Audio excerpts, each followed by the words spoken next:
Great. Then we will call, well, I have one more minute. Let everybody get seated. And we will call the meeting to order. Can we have roll call, Anne Marie? Councilmember Kim. Here. Councilmember Ranagi.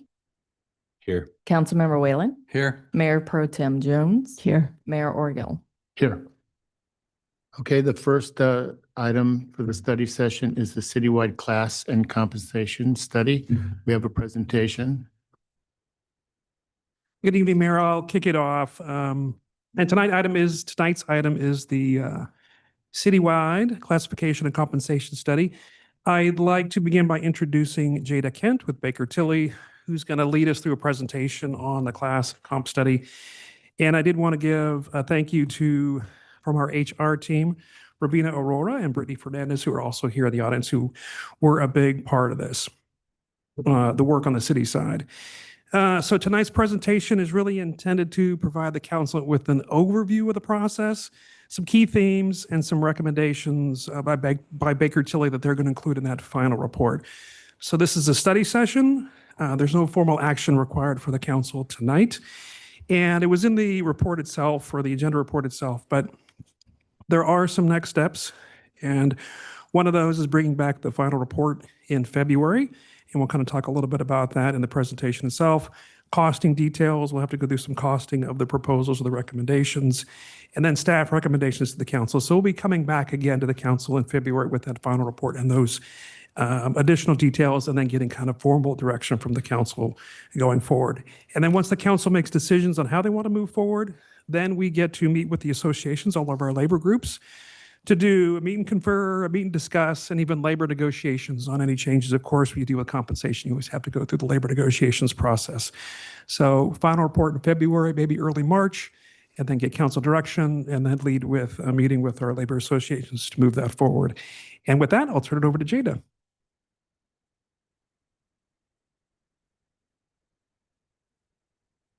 There we go. Nope.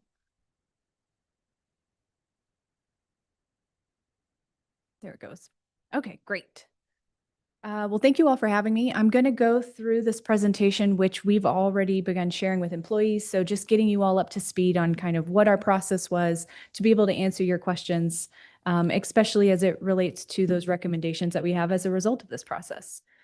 So just as an overview, this presentation is not a 30-minute presentation, but we're going to make it one. So I've given you more information that we're going to go through here today. But I'm happy to answer any questions at the end on any of the content. So just as an overview, the process we went through is a 5-phase process. We are in the final phase now. But getting started in project initiation, we came on site, met with employees, informed them about the process, answered their questions, but mostly we needed them to fill out position analysis questionnaires, because those questionnaires were your employees telling us in their own words what work is actually and currently happening in their roles. So we didn't want to just rely on job descriptions. Those might be outdated. It was those employees' opportunity to participate in the process. And those PAQs were really foundational to the rest of the study as we got into reviewing positions internally and externally. So in the next phase of the process, we are looking internally, doing a measurement in that way. Then in phase 3, we've got a market review looking at your positions externally. And then in the 4th phase is really the heavy lift where we're putting all of that information together. And that's where we have some of those bigger recommendations regarding pay plans, grade assignments, and I'm going to walk you through how we got to that. I do have my little disclaimer here that says any changes to the pay plan and grade assignments must be bargained, of course, with those impacted groups. So just a reminder, these are just my recommendations based on the results. And here we are in the final phase, just kind of informing everyone of the results and trying to move across the finish line. So looking at that, the overview of the project in a different way to just kind of demonstrate what is still outstanding. Just a couple of items, the final report, the pay policy review, and some job descriptions that we are delivering and finalizing with the city. There are some implementation calculations that we are still lagging. You'll see throughout this process, we've really fleshed out some of these classifications, and we have a series, a 1-2 senior level series now. So trying to make sure we've got employees plugged into the correct leveling is part of that implementation quality control. So I want to jump into our phase process. For phase 2, we are looking internally at positions, and I like to start with the internal review because everybody gets really hyper-focused on the market. Well, what does the market say? We've got to do with the market. And the market is fine, but if the market is your only baseline, you don't really know what you're looking at. This internal equity as a baseline kind of helps counterbalance the market. Because we're looking at your position, the positions that exist here in the city against every other position in the city to build a hierarchy so that you understand this one, then this one, then this one, right? And then as you look across all departments, which positions are essentially the same, a little bit higher, and it's harder to know, maybe within one department that hierarchy is obvious. As you build on 3 more departments, even using the coordinator title, are all coordinators the same level? So this is that measuring stick that we're using to really understand what is the hierarchy of jobs. And we have these 9 factors that we use to measure that: the education, the experience, the level of work, and so on. And this is a measurement of the position, not the person. So when we talk about education and experience, it's not what the person holds, but what the position requires, because that person could leave the job tomorrow. We need to know the value of the work as it's defined. So the end result of this process, the job evaluation process, is a total score for every job. And that's essentially how we establish that hierarchy. So I'll put a pin in that because we're going to come back to that total score. We're going to run a fun regression analysis in phase 4. But next is going to be the market. So looking at the market, first we worked with the city to identify who is your market. Came up with this list of 1 through 14 as quote unquote the market. Those are organizations that look like you, work like you, same size, same services. And not all of these do have the same services, but they're competitive enough in certain areas that we need to include them. And then competitive enough, like the Orange County Fire Authority. I mean, which positions you're not going to match with that, but it's competitive enough for the ones that you do that we need to include it. And to that, for the marine safety positions, we included 15, 16, 17 to make sure we did have enough matches for those positions. And then really representing that private sector, we do use matches from published sources like Bureau of Labor Statistics, Comp Analyst, and Economic Research Institute. So the result of the study is to have the public and the private representation in those results.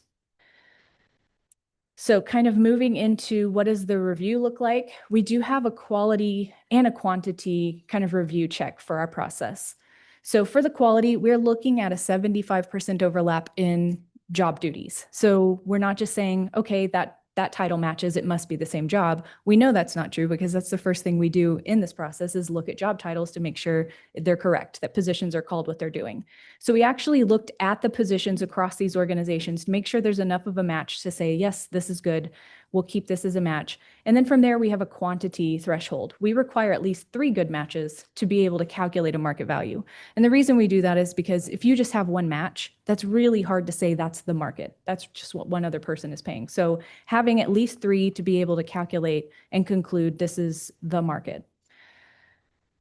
So getting into those results, we were able to collect data from all of the peers that we included. So those 14 to 17 public peers and the 3 sources. We took 137 of the city's positions to the market and ended up having sufficient data for all positions. So more than 3 matches was our threshold. And we actually had an average of 9 matches per benchmark position. So getting into this ribbon you see here where we're kind of defining at market. It's a threshold of about a plus or minus 5%. And that's because the market is not static, right? We take a snapshot of it today, tomorrow it's going to keep moving. So that's why we have this kind of fluid threshold. And when we look at the market results, we're taking, and I'll use just a generic position like an administrative assistant, because that one exists across all industries. It's very well known. So all of the matches that we get for an administrative assistant, and then we're taking the market average minimum, midpoint, maximum, and then comparing that to the city's minimum, midpoint, maximum. Now, looking at where all of your minimums stand, all of your midpoints, and all of your maximums, we found that your midpoints are right on target, like 100% right on target. Your minimums right above it, about 102, and your maximums are even higher than that at 104. So you're really on, as far as this threshold is considered, you're right on target. I do want to point out that's an average of an average, right? So on average, you're doing pretty good. If we want to look at these positions individually to understand, well, how did we get here? Well, you've got 64 positions in the middle and then kind of an even distribution on either side. That's probably how we come up with 100% pulling us into the middle. But you know, those 64 positions, that's a vast majority that are falling at market. You've got about 60 positions that we surveyed that are kind of trending a little high. And then 34 that are, you know, falling a little bit further behind than others. And so the point of this market study is really not to establish a silver bullet, like the magic number that you take and adjust everything by and say, okay, we're done. Because as you can see, some positions are very well placed. Some positions are even better placed than that. And then there's about 34 positions we really want to pay attention to. And that one magic number is probably not going to fix, and it might end up actually hurting some. So taking that data into phase 4, we want to talk about proposed pay plans. So first, we want to understand, what is your current situation with proposed pay plans? And I use the word pay plans loosely because really it's what's currently going on is more so a collection of pay ranges that exist across the different employee groups, the PEA, the MEA, the management, police and fire management. So I tried to pull all of those together, as you can see in this very big table, with the intention of looking for trends, patterns, gaps, what's the separation, just to understand how do these things connect, do they connect? Because the connection is important. As you have the separation between supervisor and subordinate, for an example, if you're moving one at a different pace than the other, then eventually they're going to overlap and you're going to create compression. And that kind of compression will deter employees from wanting to move up into supervisory roles, right? So looking for those types of gaps and trends in this data. And really what I found is there's a lot of overlap, so much overlap that you've got the same pay grade almost over and over. And that was what we wanted to find, because then we wanted to see, were these pay plans ones that we could use, tweak a little bit, or do we need to start from scratch?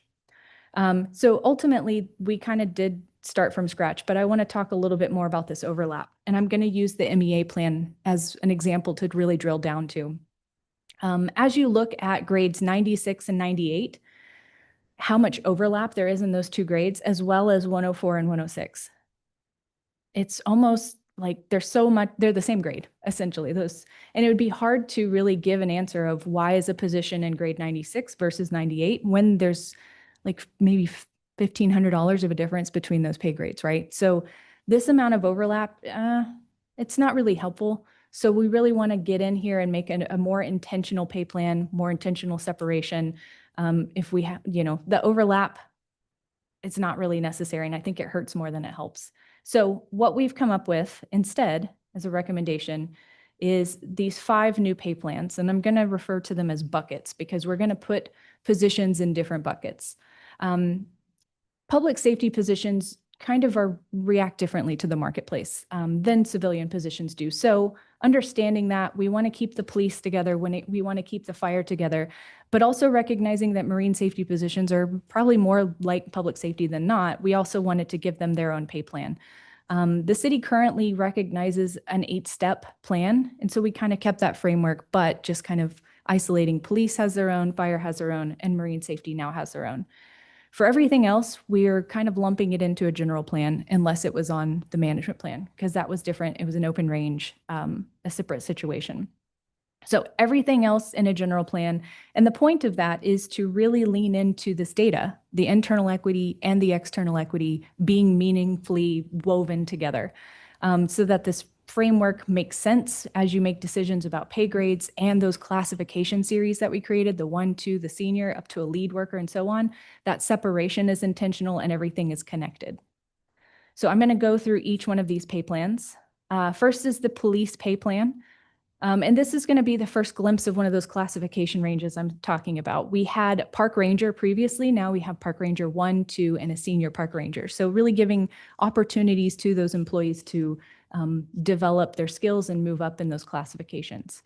But for the rest, we've got those sworn positions, the recruit, all the way up to the captain. So what's different about the police pay plan is that we've got a grade per classification here. So for an example, no other position is going to be in a grade 53. That's a police officer pay range. And these pay ranges were tailored to these positions because of how sensitive to the market they are. So we looked at what's the current range, what's the market range, and then which one is higher, and that's what we went with to kind of weave this framework together, looking at making sure we've got enough stair step between the officer, the corporal, and so on. So when I point out those grade numberings, as we go through these pay plans, there is not an overlap in the grade assignments. So this 50 through 57 only exists in the police pay plan. So when you have a position and it's in a grade 20, you'll know exactly which pay plan it is because there's only going to be one grade 20. Next, looking at the fire pay plan, similar situation, looking from recruit all the way up to battalion chief. Each one of these grades has its own classification tied to it, and those ranges were tailored specifically to those positions, either the current or the market, whichever was higher, and that's how we framed out these ranges. And then similarly for the Marine safety, that we've now got the officer and the lieutenant in grades 70 through 71, representing specifically those classifications. And now getting into the general pay plan. So this is where the approach deviates a little bit. This is where we're taking that internal equity and the external equity, and we've really made a traditional pay plan, and we're assigning positions to a grade based on how that internal and external information size up. So same 8-step plan, 5% between each step, but also we've got 21 grades now, numbered 5 through 25, and we've got 6% between each of those grades. So being consistent about the separation between grades. And this pay plan represents an at market. So that means the midpoint of every grade really represents the market value for a given grade. So grade 5, for an example, the midpoint exists somewhere between step 4 and 5. So the midpoint for grade 5 is going to represent the market value for any position assigned to grade 5. So looking at that in a different way, I'm a visual person. I like to see my data with colors and shapes. So this is those same pay ranges, but stair-stepping as a chart. So you can really see that consistent 6%. These are all the same distance apart. And then just how much overlap there is and isn't across grades as you move up. And then thinking about, I mentioned a regression analysis, so here we are. This is, when we start considering building a new pay plan and starting from scratch on this regression is how we get there.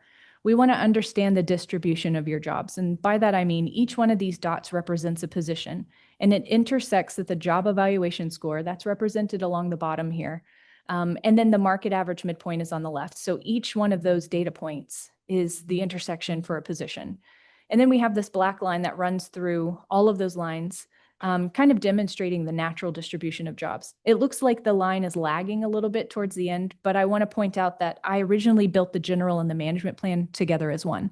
And the point of that is because those things need to talk to each other. As you move one too much and one another not enough, they'll overlap, and that's not good. So I created it all at once and then pulled it apart. So that's why it's lagging, because the top end positions are gone. But when they're all in there, I promise that black line is right on top of that bold line in the middle. So the point is, we've built a pay plan that just is right on target for you all. We know that this pay plan fits the top and the bottom and the middle to come up with this new framework. Finally, here's the management plan. This one is a little bit different because it's an open range. So instead of the steps, you would just open from minimum to maximum. There's 19 grades in this plan. It does overlap a little bit with the general plan. A 40% range spreads, just trying to be pretty consistent with the general plan as well. Okay, so once we have built out these frameworks, the pay plans for the general and the management, I want to talk about how we get positions assigned to these pay plans. So really, we're looking at all of the data. What does the internal equity say?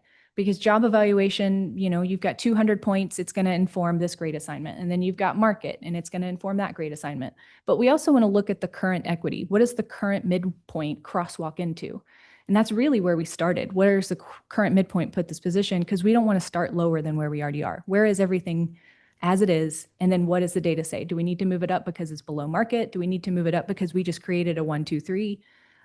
So looking at those career progressions, the supervisor subordinate separation, all of that. So much fun. This is like all we do. So I know some people's eyes are glazing over, but this is like the fun stuff. So really just weaving all of these positions in to make sure that they work and it makes sense and it's fair and it's transparent, it's defensible, and there's an explanation, right? That's the point. The things that we don't consider is the person in the position, their performance, their length of service, their salary, because this is about the position. What is the position? What's the work? What's the value of the work? So up to this point, we haven't even looked at the people. So next, we do have a couple of sections that are kind of getting into some other aspects of the project. I'm going to skip through those because I just want to make sure we get back to the broader recommendation, which is the pay plan. If you do have any questions on the benefits piece, happy to jump in and answer those, but I'll just kind of skip through this section. We also looked at some pay practices, and your pay policies have some recommendations on those because your pay policies are really the instructions for how your pay plan works. So if we update your pay plan, we need to update your instructions. But getting back into the pay plans and what does implementation look like? So first, we have calculated 3 different scenarios, and I have lots of disclaimers before we get into that. First, the figures that we're talking about are going to be base pay only. This is not inclusive of any differential like shift differentials or overtime pay or even contributions to health or retirement. Base pay only. And no employee will receive a reduction in pay as a result of the study. If an individual has a salary that's above the maximum, our recommendation and the best practice is really just to freeze them, to Y rate them or red circle them where they are until the pay structure catches up, and then they'll be back within those ranges. So my other disclaimer is that when I ran these numbers, there was 308 employees. We're going to have to, this is a moving target. As employees come and go and salaries change, we'll be rerunning these numbers. But at the time of calculation, 308 employees were included. Of those, a vast majority, 80% have a salary that already falls within the range that we're proposing. So that's great. 12% had a salary that fell below their new minimum, and 50 had a salary that falls above their new maximum. I do want to also point out, we are still working on those classifications, right? So where we've built out a 1, 2, a senior, we don't have those finalized. So some of that 50 might shrink as we get closer to finalizing this. But I want to talk about what are these implementation scenarios. So for a step plan, which is all but the management, the goal is to get everyone onto a step. So option 1 would place employees on the step nearest their existing salary without a decrease. So if they are $1 over the step, we don't want to take them backwards, we only want them to go forward. In option 2, it would place the employee on the step corresponding to their years in position. So if they've been in their position for 3 years, they would go to step 3.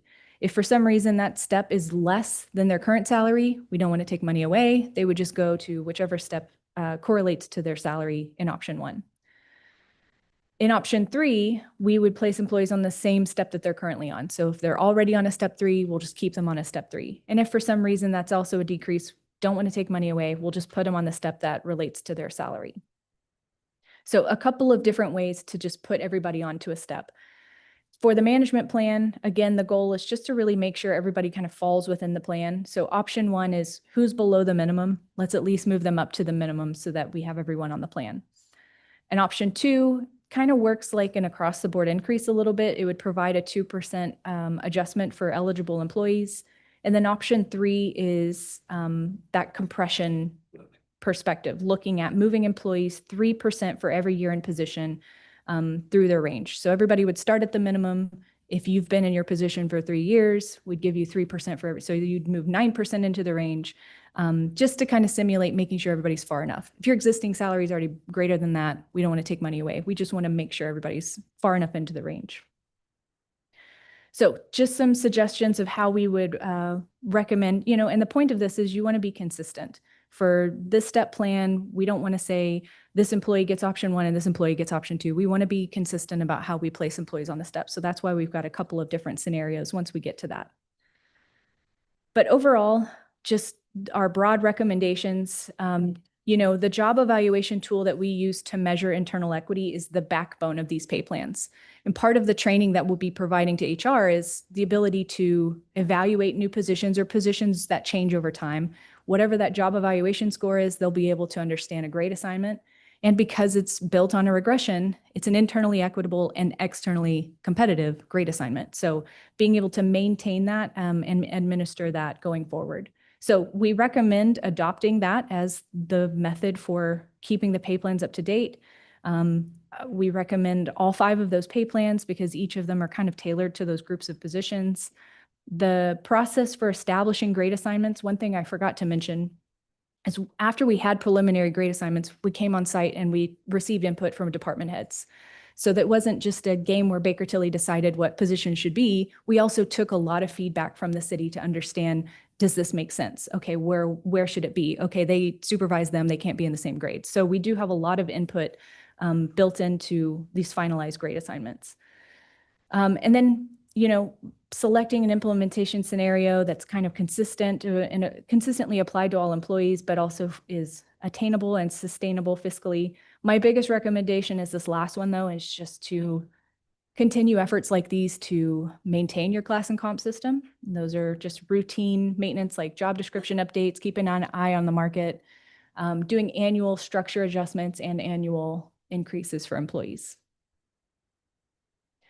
So next steps, Gavin kind of went over that. There's a lot of information that we need to get with, making available to certain groups, and then finally, kind of getting with the union reps on how to move it across the finish line. So I'm happy to answer any questions and go back to any of the slides. Thank you. Nice presentation. Does council have any questions for the consultant? None? Could I make a comment or two, Mr. Mayor? Sure. First, I want to thank the council for embarking on this process. This would be my third class and comp study in my career, and I think they're really important to course correct any things that went outside of the science of classification and compensation, and also to stick to it and move a path forward. It helps our recruitment, it helps our retention, helps when we turn around and go to the public and say, are we at market or not? I'm very appreciative of the work Baker Tilly did. This was one of the smoothest processes I've ever seen in terms of classification and compensation, and Jada and her team really did a great job there, as well as our HR department. So kudos to council for deciding to do this, for Baker Tilly for the work that went into it, and I really think it'll be a useful tool for the city long after all of us are not here anymore. Thank you. Thank you. Okay, we'll open the meeting for public comment. Any public comment on this issue? None? Okay, well then we'll close public comment and bring it back to council. Council? I'm going to ask a question that's sort of a comment. So, how do we, if our goal is to incentivize, because what we want are people who want to come to the city, and, hypothetically, you could have someone who's in year 2 and they're working 60 hours a week compared to someone who's in year 10, who's just sort of, checking the boxes. What we want is that person who's in year 2. And so how do we, make it, and I understand that we're government, so we have to do things, we have to have a class and comp system, but how do we modernize our approach here to create more flexibility where you're really incentivizing the types of employees who are delivering exceptional results and giving, flexibility to within the system to reward that behavior? So the first thing I'll point out is kind of what you said. That is employee behavior. This is all about position, right? This is Okay. about how do you define pay for the position. Now, how the person in that position acts, that's a different measurement, right? And you need to approach it different. So I'm going to say the bad words, pay for performance is usually the way to incentivize that behavior. It's really hard to do in the local government setting. You have to invest a lot of time. Maybe have a compensation committee that has rotating members, and then you have recalibration meetings, because what happens is you've management who just wants everybody to get something. And so now everybody's a high performer. So you have to kind of keep your bell curve, and there's a lot of work that goes into managing who actually is. So, but is there a way to make it, because I think the steps, that is based on position, right? So if the steps are based on years as opposed to, a certain metric that someone's able to do, is that the way to potentially reflect this, is based on, their capacity to do certain things could be the basis of steps as an alternative to years of service? Like, have you seen other cities who are modernizing and trying to find ways to sort of, incentivize? Because I appreciate what you're saying, that it's based on the individual, not the position. But if the positions system is set up in a way where it's not creating that incentive mechanism, then you're not going to have you're not going to attract those high performers. So, I mean, you certainly could still attract and retain, because the point of all of this is that we've aligned you to market, and we've got a way for you to stay aligned to market. I have seen organizations tie step increases to performance Okay. instead of just you've been here another year. So you could do that. You just have to have really well-defined performance that you're measuring. One of the things that council's done for a number of years now is, and maybe you're going to tell me this is market, but how do we set ultimately, I know we have to negotiate with the unions, but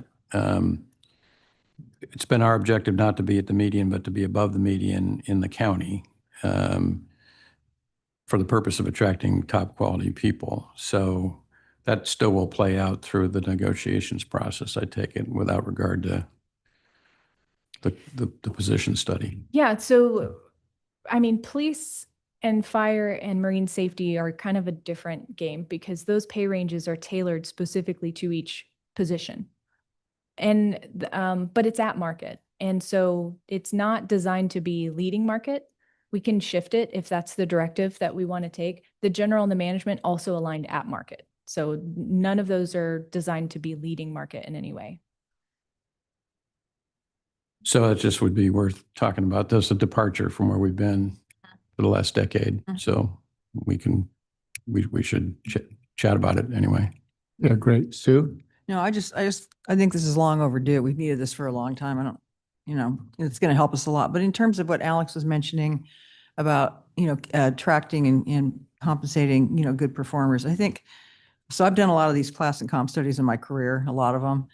And really, you're going to have these people that are superstars, but in general, what makes people work well in a workplace is you have high standards for performance. And if everybody knows that's the standard, and that standard is set by management. So you know what your pay grades are. And I've been early in my career, I was in the stepping, I was in the step thing too. And I realized, okay, I have another year and I can get to the next step. But really what makes you an efficient organization is how you set the culture. And then the other ancillary things we have to do, like clean up our process, our municipal code, which we're working on, making it an easier place to work. This isn't always easy. But in my view, I think this is great data for us. Bob referenced when we do our negotiations with the various unions. This will be helpful. We won't be flying quite so blind on these things. Any comment, Hallie? I love data. This doesn't make me glaze over. I think it's fascinating, and I am so glad that we've got this information as we move into the next year. Yeah, I agree. It's valuable information. I do have a question regarding really starting with what Alex said. So are there any examples that you could think of where instead of just using the time for advancement, that it's either the time frame or performance that the advancement is So given? one way that you can do both is what I call a hybrid plan. And it's got steps up to the midpoint, and then it's open range after that. Because there's a commitment from the organization to hire you, teach you this job. And as you get to the midpoint, there should be a correlation between the size of the job and how long it takes you to get to the midpoint, because the midpoint is market. That's you being able to do the full job. Once you can do the full job, your paid market value, continued increases is based on you doing a good job. So our commitment is getting you to that, that threshold. And then after that, your continued increases is based on your performance. How common is that? I mean, I more- obviously work in the private sector, not in the public sector in this way. So I think it's important that we recognize there is a difference between working for a government agency and working in the private sector. Yeah, I wish it were more common. It's like there's pockets of geographies that have adopted it.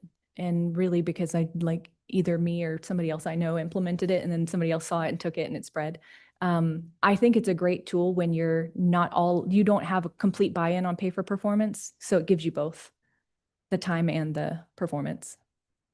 So is that something that you would need instructions on today if we wanted to pursue Yeah. something of that nature? All right, well, let me ask you another question. On phase 4, on the step plan, you had options 1, 2, and 3, and then also on the implementations, you had 1, 2, and 3. That was on slide 38.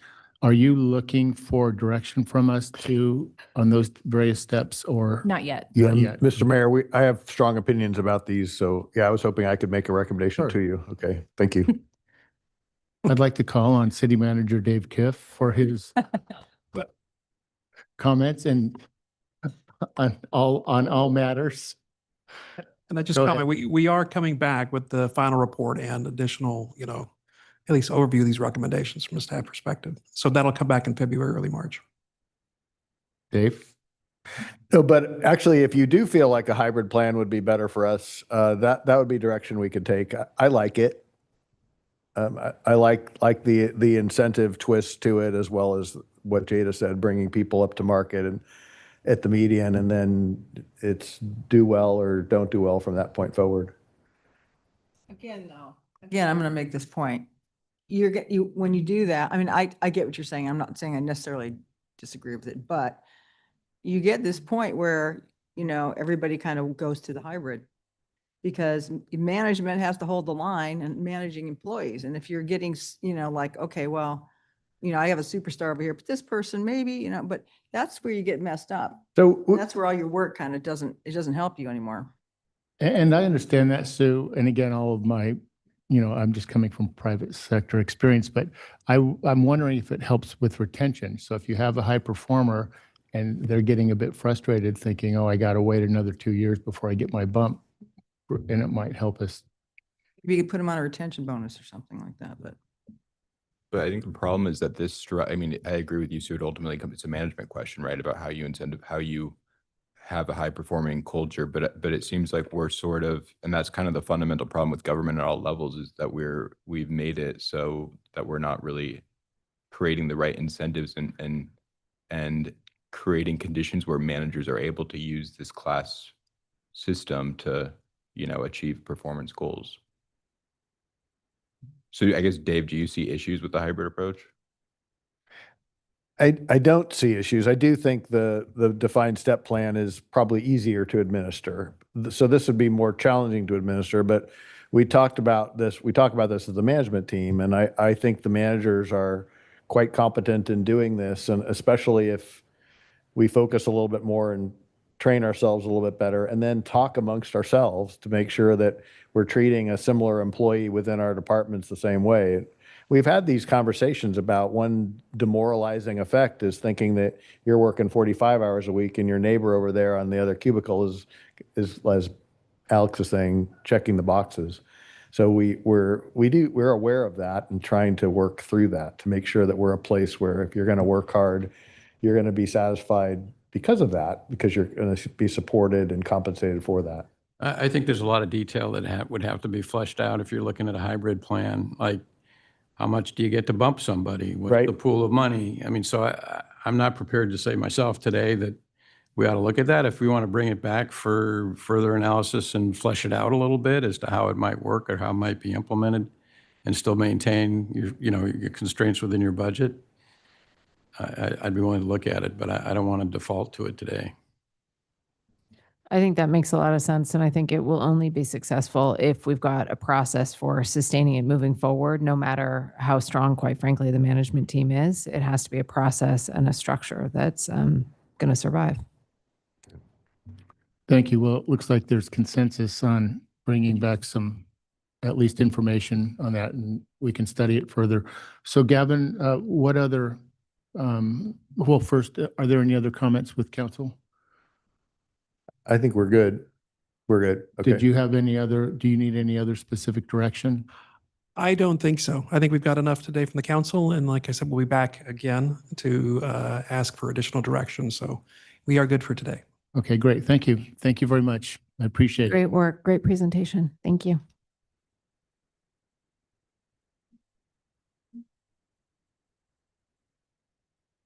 Yeah, it'd have to be evaluation based. Okay, we'll start Everyone. item number 2. We'll let folks come into the room.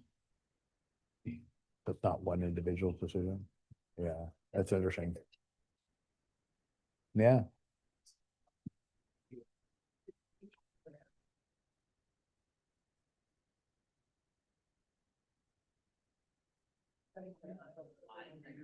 We have time to get here. We don't have closed session on the dinner. Yeah, because we have time for them. We could if you don't want to do it. Yeah, no, we could definitely do it. Half hour. Yeah. Like no matter what. We'll bring it in here.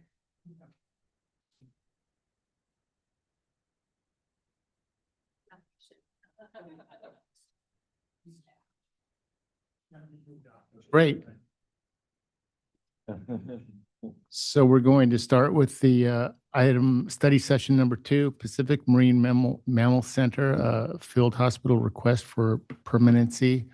We have a presentation, looks like from Glenn Gray. I think So- Jeremy's going to start. Okay. Yeah, Mayor, Jeremy? if you don't mind, I'll just kick things off quickly with a bit of background and events leading up to this meeting today and why we are here today. And then also if I can kind of scope the conversation and what our request is.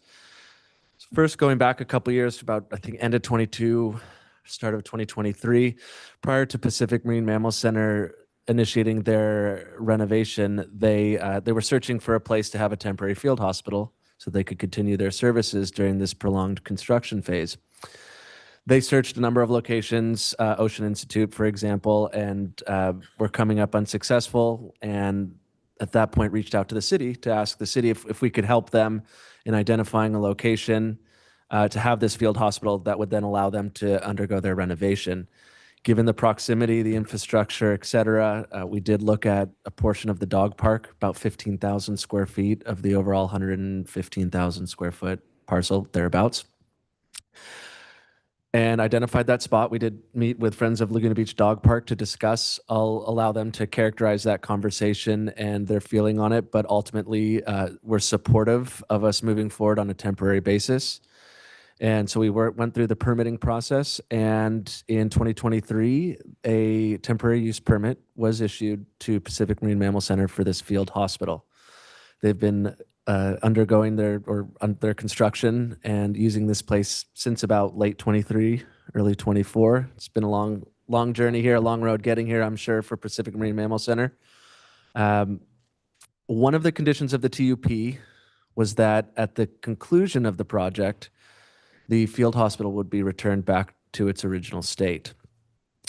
Now things have changed, and I'll allow Dr. Deming and Glenn Gray to elaborate on the need.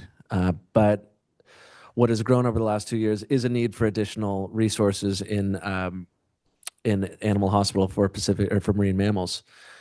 And they have made a request to the city that the city consider converting this from a temporary to a permanent use. And that's why we're here today. The point of this study session is to daylight their requests, allow for public input as well as council question to see if there's an interest to proceed. There's a lot of ways to I think, move forward on this particular item if there is a desire to move forward by the council. So soliciting any of your feedback would be very helpful for us and staff and the Pacific Marine Mammal Center in understanding what our next steps are. And with that, I will turn it over to Dr. Deming and Glenn to discuss the need. Thank you.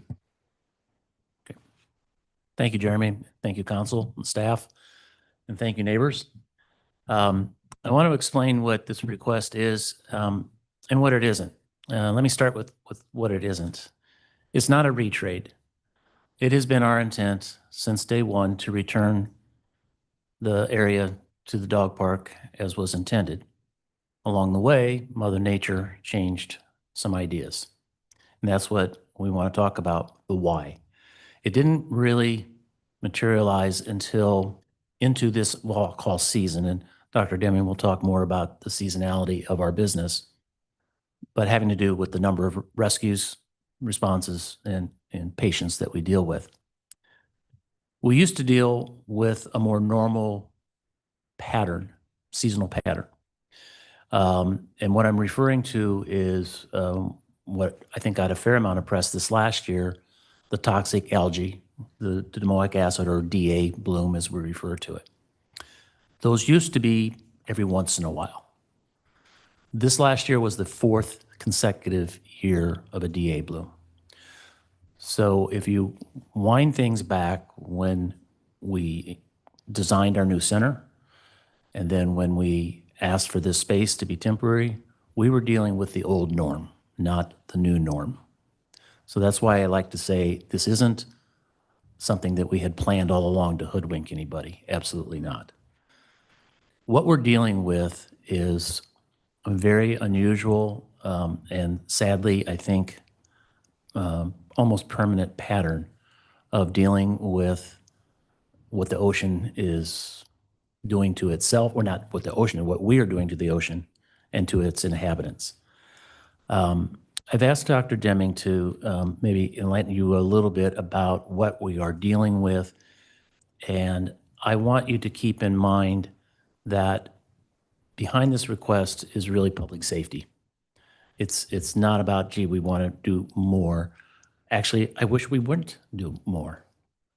But it's about public safety, and I'll let her speak and then I'll come back to that item.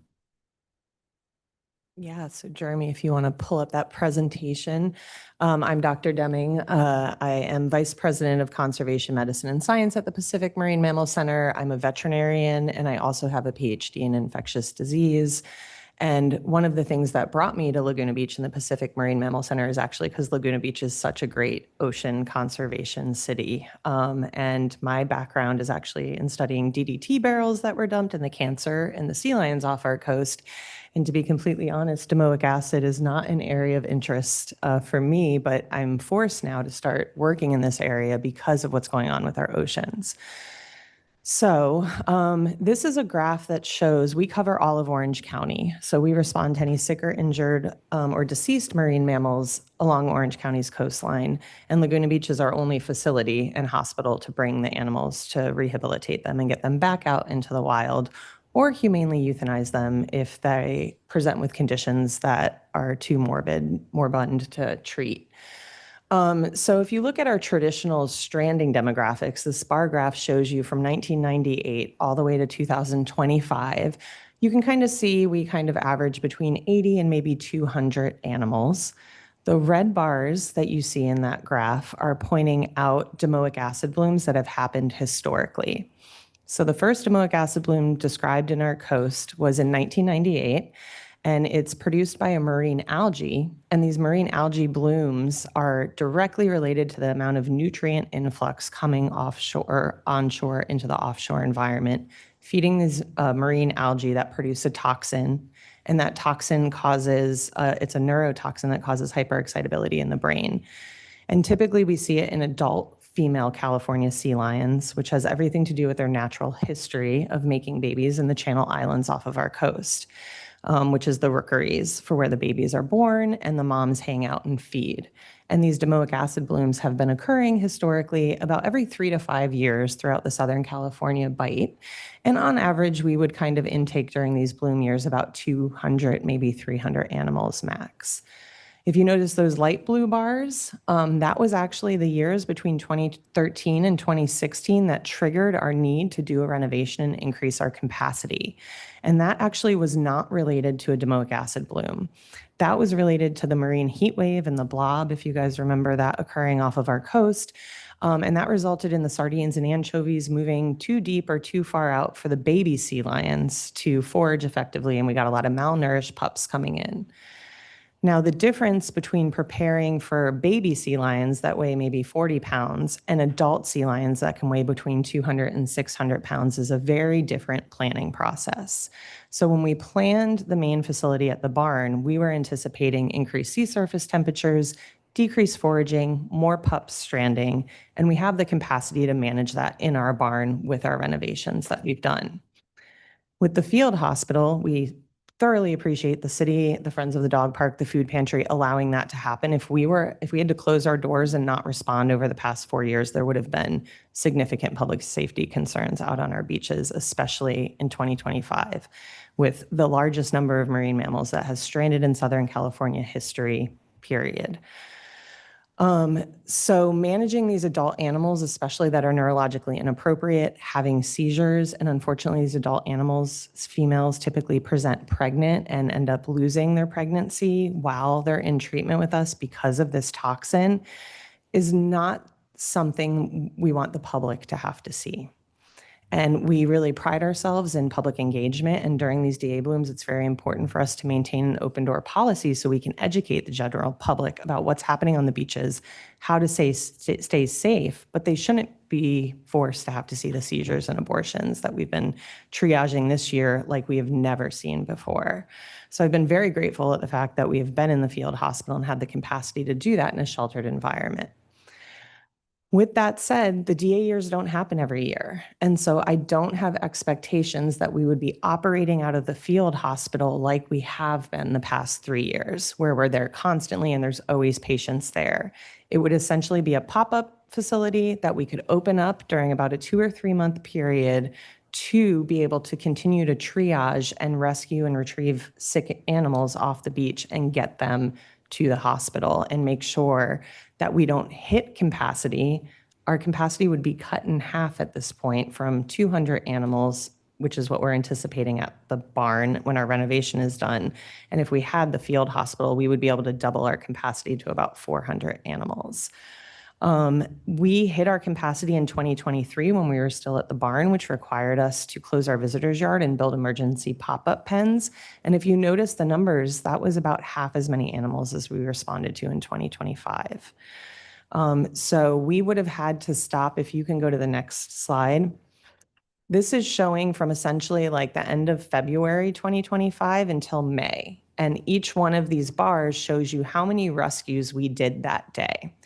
And so you can see that the blooms, typically they last like 4 to 6 weeks and kind of burn themselves out. This was the longest lasting bloom we've ever had. And I just got done with a meeting at SCORP and OPC where they're anticipating this to be the continued norm of happening year to year, trying to figure out ways to control the blooms and mitigate the nutrient runoffs that are kind of feeding them. But they're telling us to gear up, that this year is going to be the new normal year. So when we're rescuing 2 to 3 animals a day, that's somewhat manageable and not all of them make it. So when it comes to capacity in the hospital, 2 to 3 animals a day is doable. But if you look at this graph, we got to days where we were rescuing 7 to 9 sea lions, in addition to dolphins that were stranding alive that we had to respond to, and whales. And so it spreads our team thin, it spreads our capacity very thin. And then if you go to the next slide, you can kind of see what that compounding number looks like. So this is the number of inpatients we took into our hospital and maintained under our care throughout the bloom. And we essentially, if we were at the barn with our new capacity, would have hit hospital capacity at the end of March, which would have prevented us from continuing to respond to animals on the beach. And that's where the animal welfare and the public safety concerns really come to light. So one more click and this will show you a picture of the beautiful field hospital that we built that shows you how many adult sea lions that we had in-house. And that's only about 30. We had up to 100 animals for about a 3-month period during this DA bloom under our care. The lifeguards are incredible. The park rangers, everybody that are truly the boots on the ground when these sick animals come up to the beach we've really developed our collaboration with them to keep the public safe. They're good at setting up perimeters and keeping people back, but there is a true bite risk of having these animals being left on the beaches for prolonged periods of time. So we did get to a point this year, even with the field hospital, where we hit capacity and we started to go into triage mode. And we had to start making decisions if we were going to humanely euthanize some of our patients that didn't look like they were responding well to treatment in order to free up space to enable us to continue to prioritize public safety and get these animals off of the beach.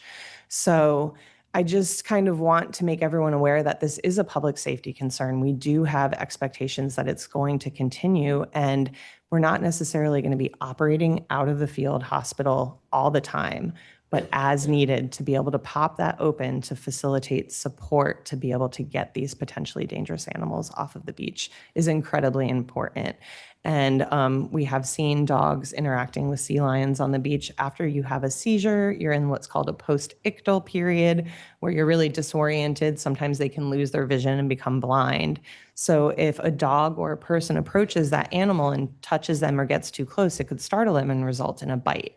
And we did see some bites in Orange County and LA and in San Diego related to the stamoic acid bloom. So we think we did an incredible job responding. The lifeguards were great partners, but we may end up being in a position where we don't have the capacity to have this degree of response if we don't have the ability to pop up the field hospital during these blooms in the future. Thank you.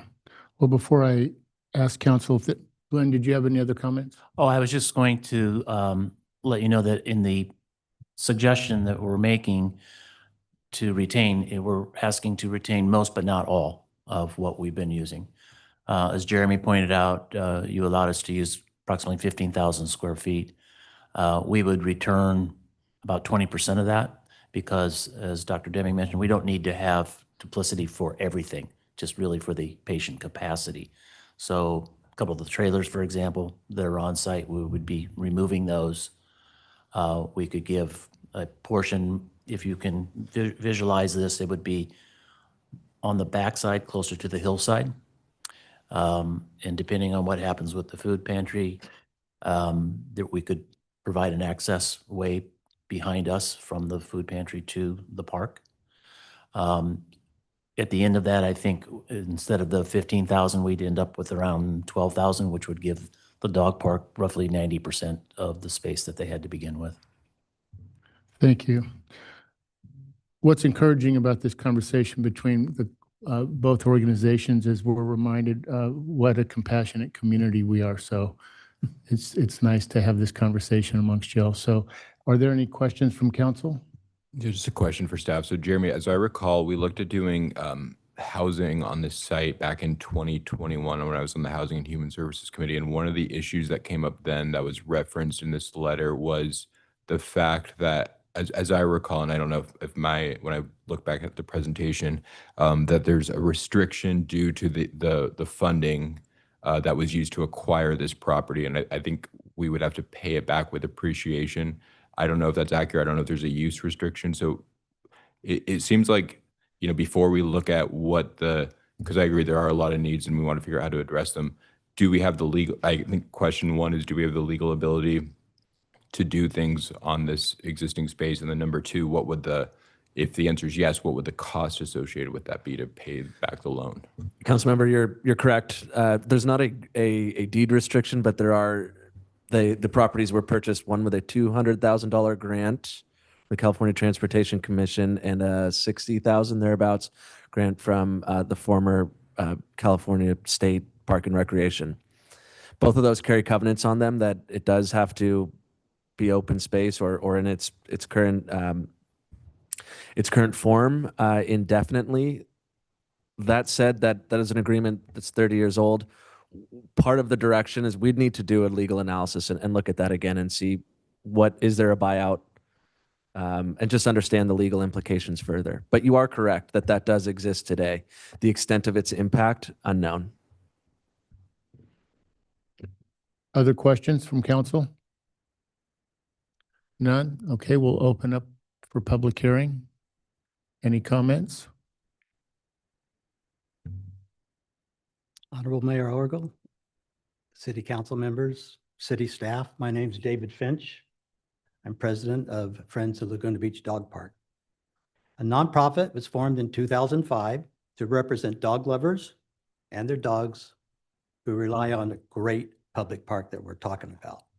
Our mission is pretty simple: to preserve and enhance it as a dedicated dog park for generations to come. In 2023, when the city and the PMMC approached us about this temporary field hospital, we supported it in good faith. We actually encouraged our members to back the short-term concept with assurances of a full restoration once the PMMC's new main facility was built. However, the PMMC's recent request to make it permanent now contradicts those promises. We strongly oppose any continued use of dog land beyond the temporary permit. We deeply respect the PMMC's mission and their care for marine life. Of course we do. But transforming any part of our dog park into a permanent specialized facility would be a fundamental betrayal of the land's public use. This park was gifted for the community, for the dogs, not to be repurposed for institutional use. I urge you to review the grant deed and the covenants and honor the original commitment that this land be used as a dog park forever. We stand ready to partner with the city for full restoration of the north end of the dog park. Thank you for your time.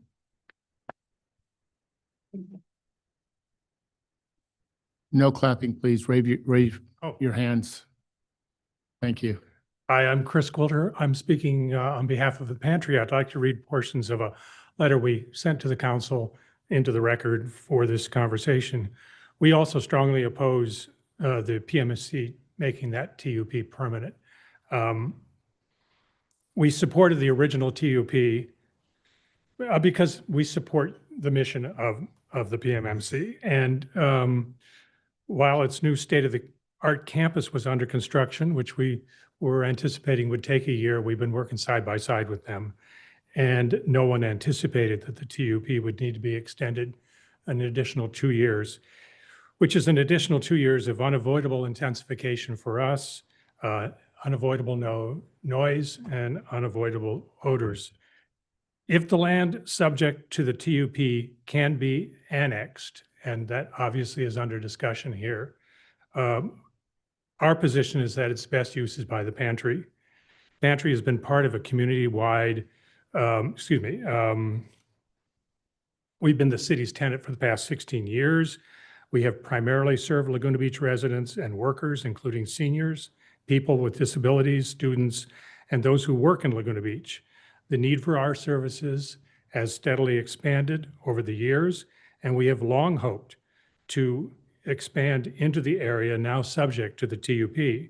It's the best possible place to enlarge our facilities, improve traffic circulation, and create additional parking. Now, as part of this process, we looked at the possibility of relocating because it was suggested to us as a possible solution to our concerns, but we found that relocating the pantry is really not a solution. We have considered the property at the foot of Raquel Road. It would require a capital campaign to raise at least $5 million and would take 3 to 5 years, during which we would have to continue operating at our current location next to the PMMC. Expanding next door could be done by us in less than half the time and for less than half the money, with essentially the same benefits as relocating, but without the inevitable opposition we're going to get from neighbors, the more stringent design requirements of a property that fronts on the 133, and the challenges of building in a floodplain. Now, one of our hopes is that the experience of living, the folks from the dog park, who have obviously their own points to make, our hope is that they have found that the past 3 years has been a relatively modest, sustainable imposition into the land that they are so passionate about, and that they would see fit to allowing this change to occur, given whatever the underlying agreement is all about. Anyway, thank you very much. Thank you. Next speaker.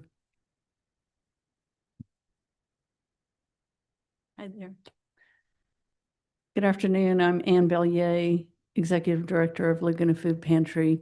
I appreciate this opportunity to speak, and thank you to the City Council and staff for holding this study session. As the adjacent neighbor and the city's long-term tenant on this property, we appreciate the opportunity to submit the letter that Chris just referred to, opposing making the PMMC's TUP permanent. I'd like to just briefly expand upon our position, a position we first shared with the City Council in writing in July of 2024, requesting that Laguna Food Pantry be included in the master planning for this site.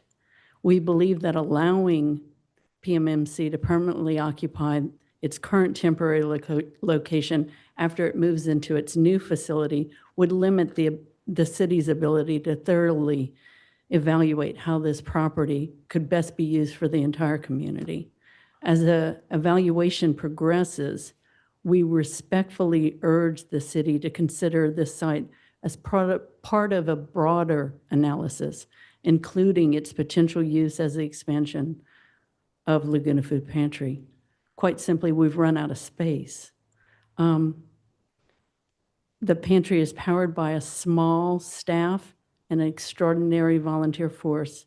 I've got some of them here with me today, our board members and our ad hoc committee members, 3 highly respected community advisors, Lisa Dallendorfer, Chris Quilter, who you just heard from, and Morris Skandarian, who wasn't able to attend today, but I believe emailed all of you. And I've got copies of the emails that he sent out that I wanted to give to Anne Marie so that we can put them in public record. Over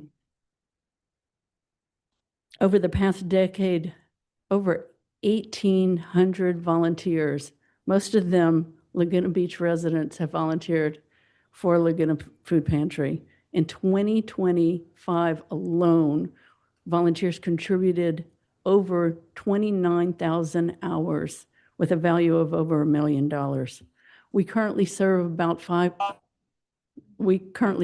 300 families each day, neighbors who are essential to running Laguna. Expanding into the adjacent property is a logical, efficient solution that would allow the pantry to better serve the community, improve traffic flow, and add much-needed parking to the dog park. Thank you for your consideration. Appreciate it. Thank you. Next speaker.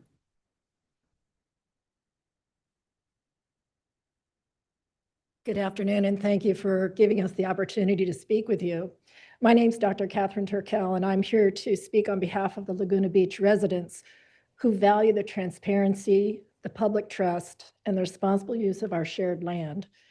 The parcel of land that's in question was taken from the Laguna Beach Dog Park with a very clear understanding that it was a temporary accommodation for the Pacific Mammal Marine Center. Residents accepted this because we believed in supporting wildlife rescue and trust that the agreement would be honored.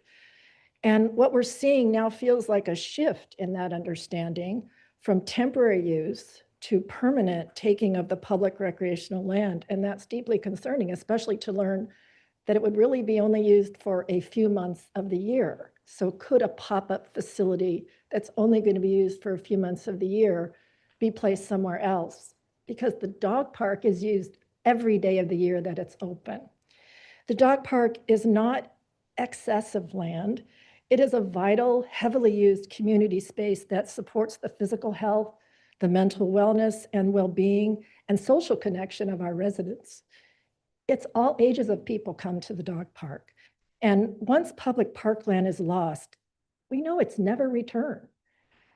We feel that this sets a precedent, should it not be returned to the dog park, that should concern every resident who values open, limited spaces in our community. And we can support the marine mammal rescue without sacrificing land that was promised back to the community. If the Marine Mammal Center requires a permanent expansion, that conversion should happen openly with full public input and environmental review and the considerations of alternate locations, especially since it's a temporary use facility. We don't want this to quietly convene with a temporary agreement that then converts into permanent use. Ultimately, this is about trust. And when the city tells residents something is temporary, it must remain temporary. Otherwise, future community cooperation becomes much harder to earn. I respectfully ask the council to honor the original agreement, return the land to the dog park as promised, and engage the community in future long-term planning discussions. There are other ideas that have been presented here today, for example. Laguna Beach is such a special place because we protect both our wildlife and our residents, and we should not have to choose one over the other. Thank you for your consideration. Thank you. Any other speakers?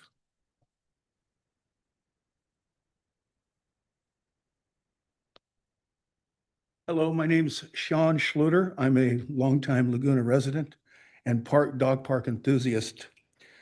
Do you know how many dog owners and dog lovers, should I say registered voters, are here in Laguna Beach? If you try to renege on the agreement to restore our dog park in full, we will organize revolt. And if there is another meeting about this, you better have it at the high school because there won't be enough room in this facility to handle all the people who are going to come out against this. And I was here in 1989 when we stopped the city council from developing the canyon. Thousands of people showed up. The dog lovers are not going to put up with this. How many of you are dog lovers? Raise your hand, dog owners. Just speak to the council, please. Okay, thank you.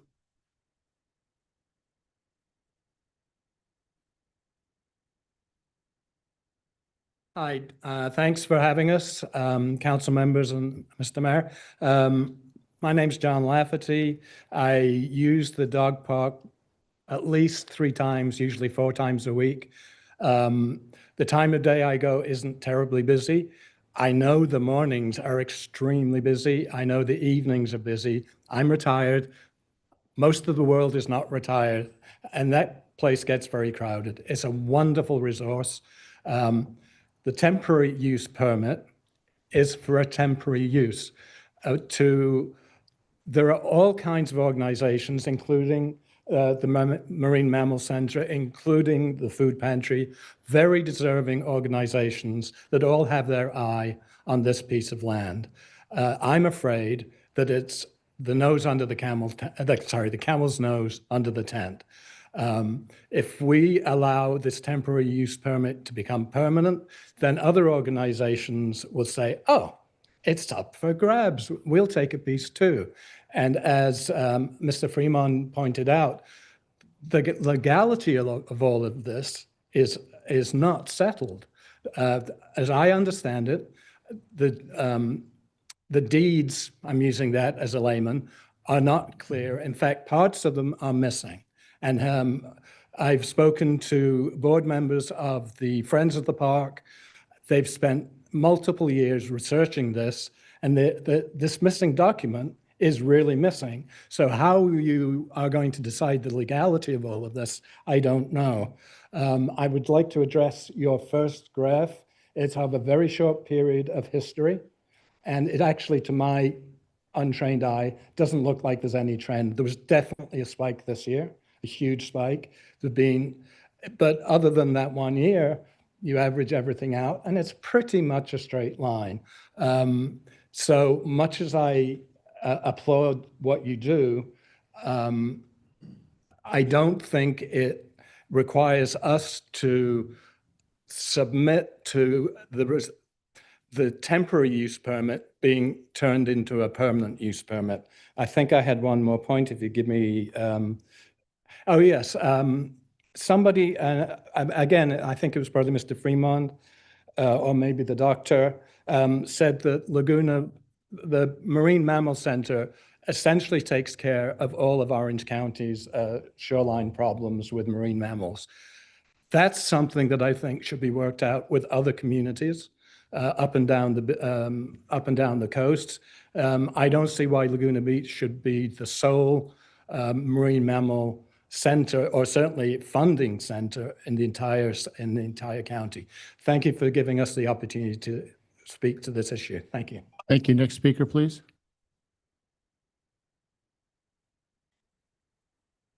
Hello, my name's George Heed, and I'm extremely grateful that you're having to deal with this, not me. But, you know, when I was listening to your presentation, there were 2 points. One was that you had an increase in patients, if you would, and the second one just left. But the Laguna Beach Food Pantry, same thing. Instead of having numbers going up in the low hundreds, it's people, and it's going up in the thousands, the high thousands. You know, it's the work done there is absolutely necessary. Yours is too. I'm not negating that for the least. I'm here to speak in favor of the pantry, not against anybody. And that second thing I was going to bring up, I forgot again. George, I apologize. This isn't the time to question the applicant. If you can just speak to the council. Oh, I'm sorry. I apologize. Well, in that case, I'll quit. Well, your comments are greatly appreciated. Thank you. Any other speakers? Hello, my name is Sue Osborne, a longtime Laguna Beach resident. And I don't know why we should have to be here at all in discussion of this. The land in debate always belonged to the dog park and still does. We graciously allowed it to be used to help our neighbors, but we did so conditionally that the land would be returned to us intact and even enhanced. Why did I feel at the time nervous that we would never get it back? I've been here 26 years and have seen many changes. It's not the charming beach town that once was. Its character has been victimized, the coastal properties turning from charming cottages to mega million estates. The stores are taking the homogenized look of Southern California. Forest Avenue is being redefined as a tourist destination, not an area for residents. And the city government has expanded enormously, although our population remains about the same. Every single council continuously, since I first moved here, feels the need to change this town, although we, the populace, just want to retain it as its charming self. The dog park is not only a top-notch park for our canines, it's also an oasis for its residents, a place to go without the influx of tourists, a place of peace, calm, beauty, and tranquility. This is hard to find in today's world. I'll fight for this to retain this dog park. I think the need to abide by the legal contract, which was signed by both parties, ethically and legally. There should be no further discussion. Thank you. Thank you. Next speaker? None? Then I will close public comment and bring it back to council. Any other comments from council? Anybody like to jump in? If it helps, Mr. Mayor, I wanted to provide a little bit of context, maybe an idea or two. One, I was at the Recreation Committee meeting last night, and there was about 250 people there. And it was a big crowd, a friendly crowd like this one, but it reminded me again how challenging it is as Laguna Beach's needs change, how we try and adjust to that change. And where my brain goes, and I apologize, but my brain will often go to compromise and to try to sit down and try to pull all the parties in the same room and maybe see what pathway might be best. That's where my brain went last night.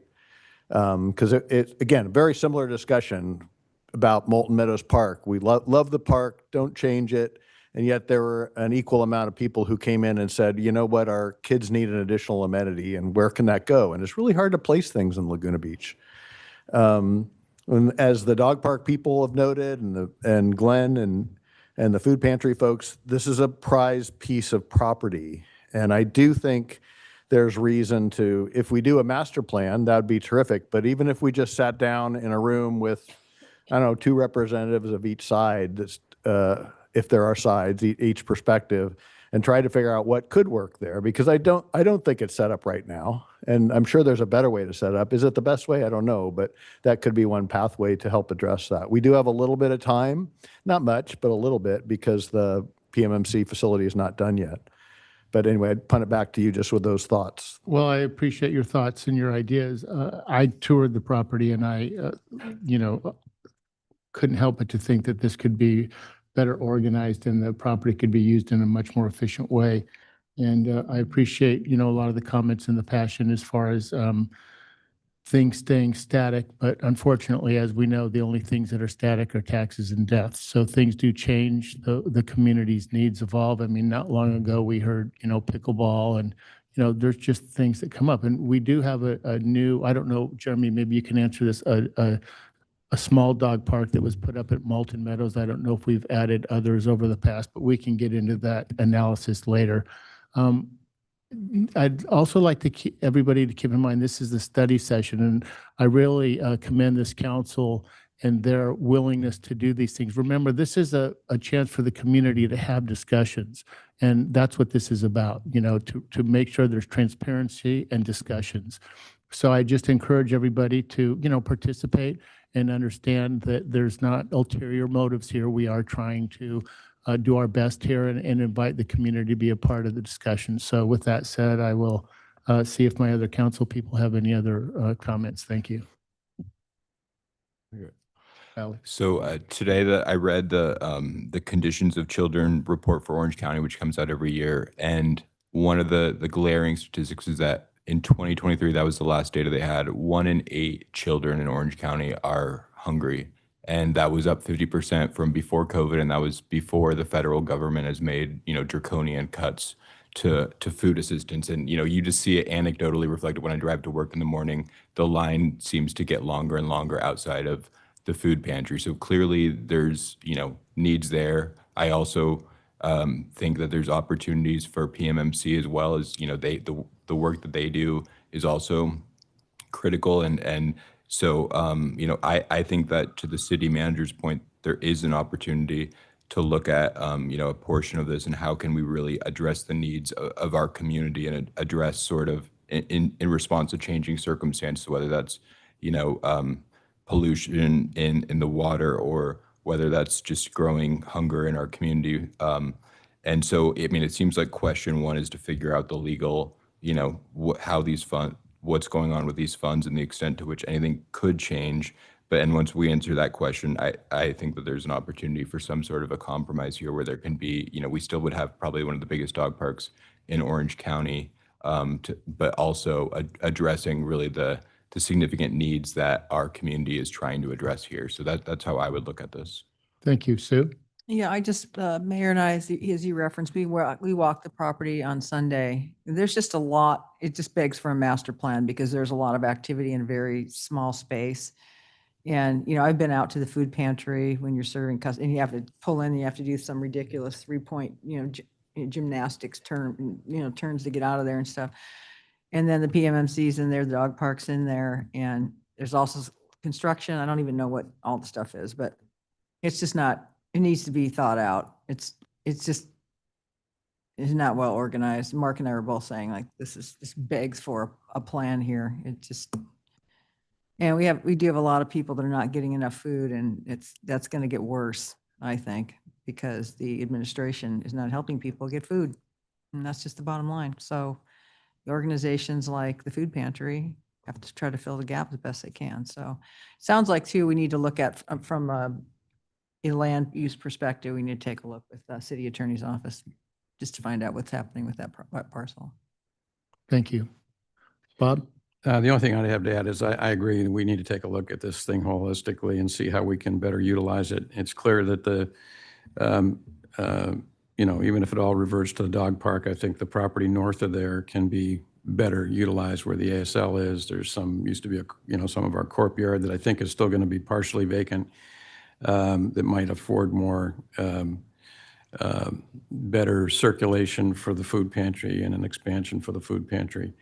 Laguna's, people love to come to Laguna. The food pantry serves a lot of people who don't live in Laguna. I'm fine with that because there's a need that's just, almost insatiable there. The dog park has a number of users who are not from Laguna. The ASL, which is there, is the only ASL in the county, in South County, because we're the only ones that are willing to host it, because we for many, many years felt, the need. And then as PMMC has said, we're the only location in Orange County. So there's a lot of demand on this location from organizations that I think do just tremendous work, but we've got a very limited geographic footprint there. But let's see if we can do better with it and look at it. The last thought, because we spent a lot of time with the food pantry about the property down in the corner at Raquel, which is available, and maybe that's a release point for some parking, even if we can't do all the it's in the floodplain, so you're limited on construction. But maybe we look at that to flesh out the corner there and see if that helps overall relieve parking or provide them some other utilization of that space there. So I support the recommendations of my fellow council members here to take a better look at this. Great ideas. Hallie? I'm really proud to be having this conversation because I look at this room and I hear the causes that we're all supporting as a community. I'm so passionate about PMMC's mission. You guys are doing incredible work. the food pantry is a critical resource for our county, not just our community. And I'm a dog lover, whoever asked. I love the dog park as well. So what a wonderful place we live in. What a wonderful community we have. A couple things. I agree primarily with our city manager who made the point first. Compromise is almost always the answer. If everyone can be just a little bit unhappy, then maybe we're all going to be okay. And I think it's we have the skill, we have the intelligence, we have the willingness to compromise. I think that's a really good point.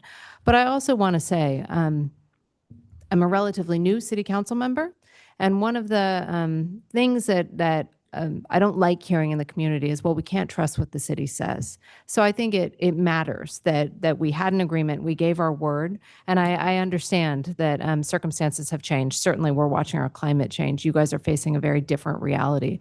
But I think it's important that we keep our word as a city. I think it's important that we keep our word to each other as a community as well. Thank you. Any other questions or comments from council? Okay, so Dave, can you, other than what has been said here, does that provide you enough direction? It does. I'd ask you folks if you wanted to designate 2 members to work with me on this as an ad hoc committee. I'd be happy to volunteer if it. I'd love Nothing to like do that putting you with on the Mark. spot. Right. I'd be happy to be part of that. Okay, we'd bring that back as a consent item next time then. I appreciate the direction. I very much appreciate the discussion too, or from Eddie's standpoint. I'm a dog lover too. My 2s are senior and they're tiny, so they stay around the house a lot, but. So am I. See? Mine's too old to go to the dog park. You can barely get around. So, okay, so if that's the information that's needed, that's great. Then we will conclude the study session, and I appreciate everybody's coming in and participating. Thank you very much.